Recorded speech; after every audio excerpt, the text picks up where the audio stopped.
మధుపదం YouTube ఛానల్లోని అన్ని వీడియోలు వరుసగా చూడాలనుకుంటే సబ్స్క్రైబ్ చేసుకోవడంతో పాటుగా బెల్ అంటే గంట గుర్తును కూడా నొక్కి ఆల్ ALLని సెలెక్ట్ చేసుకోండి. ఒకే క్లాస్లో ఉన్న ఇద్దరు విద్యార్థుల్లో టీచర్ చెప్పిన పాఠం విన్న తర్వాత టీచర్ అడిగిన ప్రశ్నకి ఒకడు సరి అయిన జవాబు ఇచ్చినప్పుడు ఇంకొకడు ఎందుకు ఇవ్వలేడు? ఇద్దరు ఒకే పాఠం విన్నారు కదా.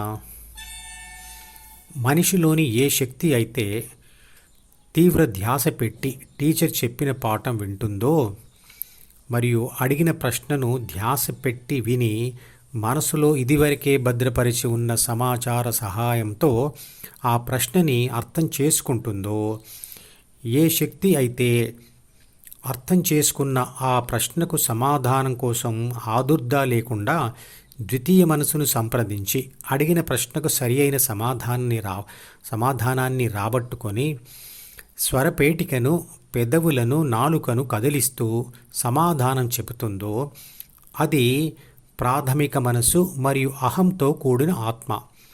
అదే ప్రాపంచిక నేను అంటే. ఆత్మ పదార్థం కాదు, అది ఒక శక్తి. మన ఇంట్లోని విద్యుత్ శక్తి ఎలాగైతే ప్రతి స్విచ్ వరకు ఆగి ఉండి స్విచ్ వేయగానే దానికి కనెక్ట్ అయిన బల్బుకు కానీ ఫ్యానుకు కానీ వచ్చి పని చేస్తుందో అలాగే ప్రాథమిక మనసు మరియు అహంతో కూడిన ఆత్మ అంటే ప్రాపంచిక నేను అనేకమైన స్విచ్లు లాంటి కోరికలు కలిగి ఉన్న ద్వితీయ మనసు వరకు వచ్చి ఆగి ఉన్న విద్యుత్ శక్తి లాంటిది. ద్వితీయ మనసులోని ఏ కోరికను అది చదువుతుందో ఆ కోరిక ద్వారా పని జరిగి దానికి అనుభవం కలుగుతుంది. ఫ్యాన్ యొక్క శరీరం వేరు, బల్బు శరీరం వేరు. ఒకే విద్యుత్ శక్తితో పనిచేస్తున్న అనేకమైన పరికరాలు, మిక్సీ కానీ, గ్రైండర్ కానీ, ఏసీ కానీ, వాషింగ్ మెషిన్ కానీ వేర్వేరు శరీరాలు కలిగి ఉన్నాయి. అలాగే ఆ ఇద్దరి విద్యార్థుల ఆత్మశక్తులు విద్యుత్ శక్తిలాగా ఒకటే, కానీ వారి ప్రాథమిక మరియు ద్వితీయ మనసులు శరీరాలే వేరువేరు. ఆ ఇద్దరిలో ఒకడు సరి అయిన జవాబు చెప్పగలుగుతాడు, ఇంకొకడు చెప్పలేడు. ఎందువల్ల అంటే నేను ఓ సంవత్సరం పాటు రోజు ఒక వస్తువు చొప్పున మీకు ఇచ్చాను అనుకోండి. అలా ఇచ్చిన వాటిని శ్రద్ధగా గమనించకుండా, ఎన్నో గదులున్న మీ ఇంట్లో ఎక్కడ పెడుతున్నారో గమనించకుండా పెట్టినప్పుడు తర్వాత ఎప్పుడో నేను అడిగిన దాన్ని ఆదుర్దా లేదా ఒత్తిడిలో ఉంటే మీరు వెంటనే తీసి ఇవ్వలేరు కదా.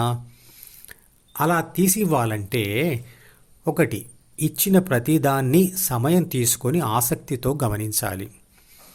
రెండవది, మళ్ళీ అవసరం కావచ్చు అని శ్రద్ధతో వాటిని ఓ పద్ధతి ప్రకారం అమర్చాలి. అప్పుడప్పుడు మళ్ళీ చెక్ చేసుకోవాలి.